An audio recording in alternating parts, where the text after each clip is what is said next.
ಸಾರ್ವಜನಿಕ ಅಹವಾಲು ಸ್ವೀಕಾರ ಕುಂದುಕೊರತೆ ಬಾಕಿ ಅರ್ಜಿಗಳ ವಿಚಾರಣೆಗಾಗಿ ಆಗಸ್ಟ್ 28ರಿಂದ ಆಗಸ್ಟ್ 30ರವರೆಗೆ 3 ದಿನಗಳ ಕಾಲ ರಾಯಚೂರು ಜಿಲ್ಲಾ ಪ್ರವಾಸದಲ್ಲಿದ್ದ ಉಪ ಲೋಕಾಯುಕ್ತರಾದ ನ್ಯಾಯಮೂರ್ತಿ ಬಿ ವೀರಪ್ಪ ಅವರು ಒಟ್ಟು 24 ಕಡೆಗಳಿಗೆ ಅನಿರೀಕ್ಷಿತ ಭೇಟಿ ನೀಡಿ ಒಟ್ಟು 18 ಸುಮೋಟೋ ಕೇಸ್ ದಾಖಲಿಸಿದ್ದಾರೆ. ಆಗಸ್ಟ್ 28ರಂದು ಮೊದಲ ದಿನ ಬೆಳಗ್ಗೆ 6:30ರಿಂದ ಆರಂಭಿಸಿ ರಾತ್ರಿ 9:30ರವರೆಗೆ ಅನಿರೀಕ್ಷಿತ ಭೇಟಿ ಮುಂದುವರೆಸಿ ಮೊದಲನೇ ದಿನವೇ 14 ಸುಮೋಟೋ ಕೇಸ್ ದಾಖಲಿಸಿದರು. ಮಳೆಯಲ್ಲೂ ಅನಿರೀಕ್ಷಿತ ಭೇಟಿ ಮುಂದುವರೆಸಿ ಹಾಸ್ಟೆಲ್ಗಳಿಗೆ ಭೇಟಿ ಮಾಡಿ ವಸತಿ ನಿಲಯಗಳ ವಿದ್ಯಾರ್ಥಿಗಳ ಕುಂದುಕೊರತೆ ಆಲಿಸಿದರು. ಎರಡನೇ ದಿನ ಆಗಸ್ಟ್ 29ರಂದು ಮತ್ತು ಕೊನೆಯ ದಿನ ಆಗಸ್ಟ್ 30ರಂದು ಸಹ ಬೆಳಗ್ಗೆ 7 ಗಂಟೆಯಿಂದ ಸಂಜೆ 10 ಗಂಟೆಯವರೆಗೆ ವಿವಿಧೆಡೆ ಸಂಚರಿಸಿ ಲೋಪ ಕಂಡು ಬಂದ ಕಡೆಗಳಲ್ಲಿ ಸುಮೋಟೋ ಕೇಸ್ ದಾಖಲಿಸಿ ಅಧಿಕಾರಿಗಳು ಮತ್ತು ಸಿಬ್ಬಂದಿಗೆ ಬಿಸಿ ಮುಟ್ಟಿಸಿದರು.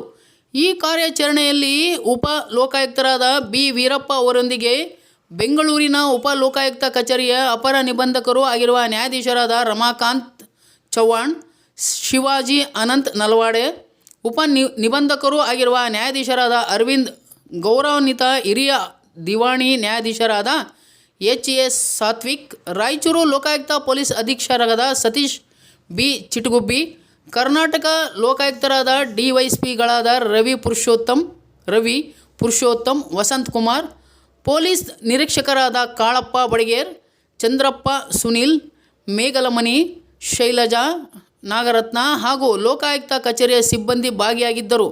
ನ್ಯೂಸ್ ಬ್ಯೂರೋ, ಗಾರ್ಲದಿನ್ನಿ ವೀರನಗೌಡ, ಪತ್ರಕರ್ತರು, ರಾಯಚೂರು.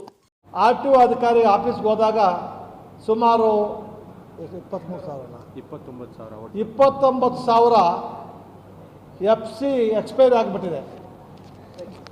ಅದರಲ್ಲಿ 250 ಸ್ಕೂಲ್ ಬಸ್ಸುಗಳು ಹೆಚ್ಚು ಕಮ್ಮಿ ಆದರೆ ಮಕ್ಕಳು ಇನ್ಶೂರೆನ್ಸ್ ಕೊಡಲ್ಲ. ಯಾರಾದರೂ ಒಂದು ಬಸ್ ಆಕ್ಸಿಡೆಂಟ್ ಆದರೆ ಇನ್ಶೂರೆನ್ಸ್ ಇಲ್ಲ ಅಂದರೆ ಯಾವನು ಕೊಡಲ್ಲ, ಓನರ್ ಸಿಗಲ್ಲ. ಅದಕ್ಕೆ ನಾನು ಕೇಸ್ ರಿಜಿಸ್ಟರ್ ಮಾಡಿದ್ದೀನಿ.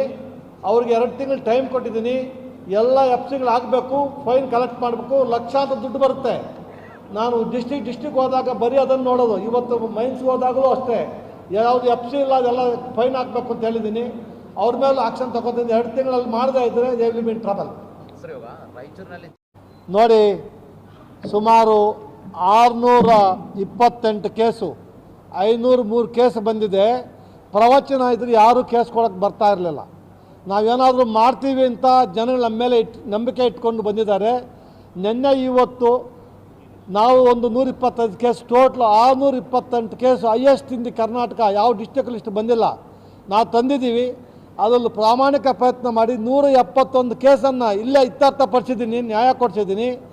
ಅವ್ರು ಯಾರಾದರೂ ಆಫೀಸರ್ಗಳು ಮಾತಾಡ್ತಾ ಇದ್ದರೆ ಅವರ ಭ್ರಮೆ, ಅವರು ಒಂದು ದಿವಸ ಅನುಭವಿಸಲೇಬೇಕಾಗತ್ತೆ. ಕಾನೂನುಬದ್ಧವಾಗಿ ನಾನು ಆಕ್ಷನ್ ತೊಗೊತೀನಿ.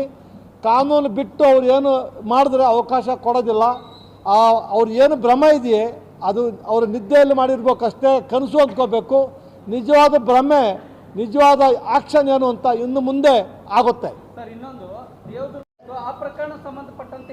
ಅದಕ್ಕೆ ನಾನು ಮಧ್ಯಾಹ್ನ ಹೆಣ್ಮಕ್ಳು ಬಂದಾಗ 66 ಜನ ಹಕ್ಕುಪತ್ರ ನಮ್ಗೆ ಕೊಟ್ಟಿದ್ದಾರೆ. ನಾನು ಊಟಕ್ಕೆ ಹೋಗ್ಬೇಕಾದ್ರೆ ಎಲ್ಲ ಬಂದರು.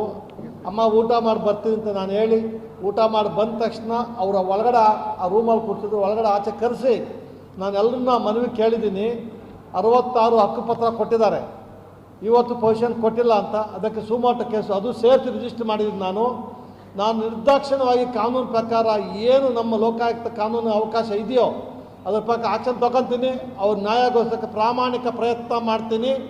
ಅವರು ಆ ಥರ ಏನಾದರೂ ಸುಳ್ಳು ಹಕ್ಕುಪತ್ರ ಕೊಟ್ಟಿದ್ರೆ ಕನ್ಸರ್ನ್ ಅಧಿಕಾರಿಗಳು, ಆಗಿನ ಅಧಿಕಾರಿಗಳು ಯಾರಿದ್ದಾರೆ, ತಹಶೀಲ್ದಾರ್ ಇರ್ಬೋದು, AC ಇರ್ಬೋದು, DC ಇರ್ಬೋದು, then government cheating the public ಅಂತ ಕೇಸ್ ರಿಜಿಸ್ಟರ್ ಮಾಡ್ತೀನಿ. ಆ ಗೌರ್ಮೆಂಟ್ ಮೇಲೆ, ಅಧಿಕಾರಿಗಳ ಮೇಲೆ ಯಾರು ಬಿಡೋ ಪ್ರಶ್ನೆನೇ ಇಲ್ಲ. ಅವ್ರು ನ್ಯಾಯ ಕೊಡ್ಸೋಕ್ಕೆ ಪ್ರಾಮಾಣಿಕ ಪ್ರಯತ್ನ ಮಾಡ್ತೀನಿ. ಪ್ರಾಮಾಣಿಕ ಪ್ರಯತ್ನ ಮಾಡಿ ನ್ಯಾಯ ಕೊಡೋಕ್ಕೆ ನಾನು ಪ್ರಯತ್ನ ಮಾಡ್ತೀನಿ.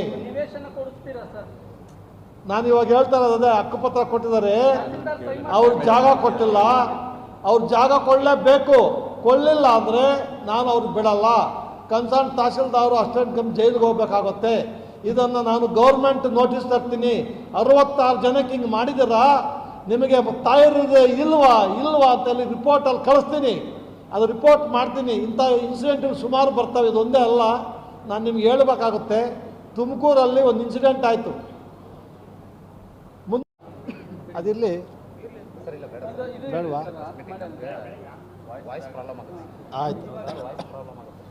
ನಾವು ಈ 3 ದಿವಸ ಏನು ಕಾರ್ಯಕ್ರಮ ಮಾಡಿದ್ದೀವಿ, 28ರಿಂದ 30, 3 ದಿವಸ. ಮೊದಲನೇ ದಿವಸ ಒಂದಷ್ಟು ಆಫೀಸುಗಳನ್ನು ರೈಡ್ ಮಾಡಬೇಕು, ಅಲ್ಲಿ ಏನೇನು ನಡೀತಾ ಇದೆ ನೋಡಬೇಕು ಅಂತ ಹೇಳ್ಬಿಟ್ಟು ಹೋಗಿ ಸುಮಾರು ಒಂದು 18 ಆಫೀಸ್ಗಳು ಇವತ್ತು ಬೆಳಗ್ಗೆ ಸೇರಿಸಿ, ಇವಾಗ ಊಟ ಆದಮೇಲೆ ಮಧ್ಯಾಹ್ನ ಒಂದು ಅಂಗನವಾಡಿಗೆ ಹೋಗಿದ್ದೀವಿ. ಎಲ್ಲ ಸೇರಿಸಿ ಟೋಟ್ಲು ಸುಮಾರು 24-25 ಆಫೀಸ್ಗಳನ್ನು ಭೇಟಿ ಮಾಡಿದ್ದೀವಿ. ಅದರಲ್ಲಿ 18 ಕೇಸುಗಳನ್ನು ನಾನು ಸ್ವಯಂ ಪ್ರೇರಿತ ದೂರುಗಳನ್ನಾಗಿ ಕೇಸ್ ರಿಜಿಸ್ಟರ್ ಮಾಡಿದ್ದೀನಿ. ಆ 24 ಕಡೆ ಓದುವಲ್ಲ, ಸುಮಾರು ಕಡೆ ಎಲ್ಲದಕ್ಕಿಂತ ಹೆಚ್ಚಾಗಿ ಆ 24 ಆಫೀಸ್ಗಳಿಗಿಂತ ಹೆಚ್ಚಾಗಿ ನೋವಾಗಿದ್ದು ಅಂದರೆ ಮೆಟ್ರಿಕ್ BCM ಡಿಗ್ರಿ ನಂತರದ ಹಾಸ್ಟ್ಲಲ್ಲಿ, ಸಮಾಜ ಕಲ್ಯಾಣ ಹಾಸ್ಟ್ಲು ಹೋದಾಗ ಆ ಮಕ್ಕಳು ಊಟ ಮಾಡ್ತಾಯಿದ್ರು. ಆ ಟೇಬಲ್ ಮೇಲೆ ನೋಡಿದಾಗ ಅರ್ಧ ಚಪಾತಿ ಸೆಂಟ್ರ್ ತಿಂದು ಮಿಕ್ಕಿದ್ದೆಲ್ಲ ಎಳೆದು ಸೈಡಿಗೆ ಬಿಟ್ಟಿದ್ರು. ಅದು ನೋಡಿದಾಗ ನನಗೆ ಸ್ವಲ್ಪ ನೋವಾಯಿತು, ಈ ಮಕ್ಕಳು ಯಾಕೆ ಊಟ ಮಾಡಿಲ್ಲ ಅಂತ.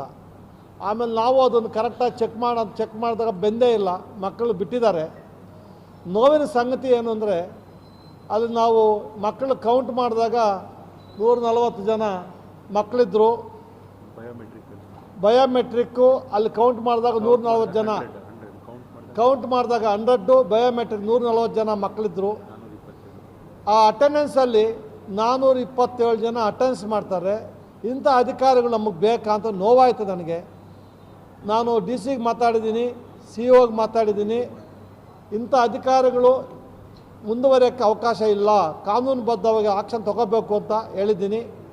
ಅವರು ಕಾನೂನುಬದ್ಧವಾಗಿ ಅವ್ರ ಮೇಲೆ ಆಕ್ಷನ್ ತಗೊತಾರೆ. ಇವತ್ತು ನಾಳೆ ಆಗುತ್ತೆ ಅದು. ನನಗೆ ಅವ್ರ ಮೇಲೆ ಭರವಸೆ, ಅಧಿಕಾರಿಗಳ ಮೇಲೆ ಭರವಸೆ ಇದೆ. ಎಲ್ಲ ನಮ್ಮ DC ಸಾಹೇಬ್ ಇರ್ಬೋದು, SP ಸಾಹೇಬ್ ಇರ್ಬೋದು, CO ಸಾಹೇಬ್ ಇರ್ಬೋದು, ನಮ್ಮ ಕಾರ್ಪೊರೇಷನ್ ಕಮಿಷನರ್ ಇರ್ಬೋದು, ನಮ್ಮ ಲೋಕಾಯುಕ್ತ SP, ಎಲ್ಲ ಅಧಿಕಾರಿಗಳು 3 ದಿವಸದಿಂದ ನನ್ನ ಜೊತೆಗೆ ಹೆಂಗಿದ್ದಾರೆ ಅಂದರೆ, ನಾನು ಬುಲೆಟ್ ಹಿಡ್ಕೊಂಡು ಅವ್ರು ಮಿಷಿನ್ ಗನ್ ಕೊಡ್ತಾರೆ ಪಕ್ಕದಲ್ಲಿ, ನಾನು ಒಂದು ಗನ್ ಹಿಡ್ಕೊಂಡ್ರೆ ಸರ್ ಇದು ಅಂತ, ಆ ಥರ ನನಗೆ ಶಿಸ್ತಿನ ಸಿಪಾಯಿಗಳು, ಕಮಾಂಡರ್ಸ್ ಥರ, ದೇರ್ ಆಲ್ ಮೈ ಕಮಾಂಡರ್ಸ್ ನನಗೆ ಸಪೋರ್ಟ್ ಮಾಡಿದ್ದಾರೆ. ಜೊತೆಗೆ ಅದೆಲ್ಲರ ಜೊತೆಗೆ ನಮ್ಮ ಪತ್ರಿಕಾ ಮಾಧ್ಯಮದವರು ನನ್ನ ನಿಜವಾಗಲೂ ಸಂತೋಷ ಆಗುತ್ತೆ. ಯಾವ ಡಿಸ್ಟಿಕಲ್ಲೂ ಇಷ್ಟು 6 ಗಂಟೆಗೆ ಹೋದ್ರು ಬರ್ತೀರಾ, 1 ಗಂಟೆ ಊಟ ಮಾಡಿ ಬಂದರು, ನಿಮ್ಗೆ ಹೇಳ್ದೆ ಕೆಲಸ ಹೋದ್ರು, ನೀವು ಕ್ಯಾಮ್ರಾ ಗನ್ ಹಿಡ್ಕೊಂಡು ಬಂದಂಗೆ ಎಲ್ಲ ಕ್ಯಾಮ್ರಾ ಹಿಡ್ಕೊಂಬರ್ತೀರಿ. ನಿಮ್ಮ ಸಮಾಜ ಕಾಳಜಿಗೆ, ನಮ್ಮ ಪತ್ರಿಕಾ ರಂಗದ ಎಲ್ಲ ಮಹನೀಯರಿಗೆ, ನಿಮ್ಮ ಸಮಾಜ ಕಾಳಜಿಗೆ ನಾನು ಅನೇಕ ಧನ್ಯವಾದಗಳು ಹೇಳೋಕ್ಕೆ ಇಷ್ಟಪಡ್ತೀನಿ.